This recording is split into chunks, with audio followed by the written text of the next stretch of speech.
தமிழ் உறவுகளுக்கு வணக்கம். அவைத்தலைவர் பதவியை ராஜினாமா செய்தார், திமுகவில் இணைந்தார். அவைத்தலைவர் பதவியை ராஜினாமா செய்தார், திமுகவில் இணைந்தார் என்ற தலைப்பில் இந்த காணொலியை காண்கிறோம்.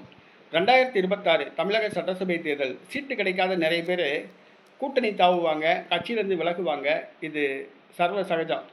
தற்பொழுது அம்மா மக்கள் முன்னேற்ற கழகத்தில் தேர்தலில் போட்டியிட வாய்ப்பு வழங்காதனால அந்த கட்சியுடைய அவைத்தலைவர் தன்னுடைய பதவியை ராஜினாமா செய்துள்ளார். கோபால் இப்போ கோபால் திமுகவில் போய் இணைஞ்சிருக்காப்புல. அம்மா மக்கள் முன்னேற்ற கழகம் 11 தொகுதியில் போட்டியிடுது.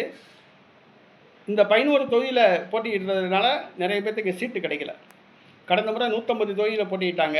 இந்த முறை வெறும் 11 தொகுதியில் பாஜக கூட்டணியில் இருக்காங்க.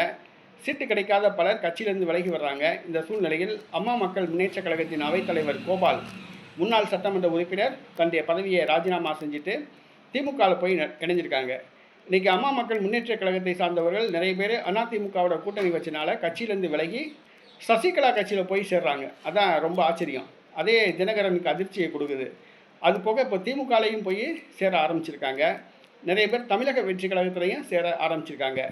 கட்சியை காப்பாற்றுவாரா டிடிவி தினகரன் என்பது ஒரு கேள்விக்குறியாக உள்ளது.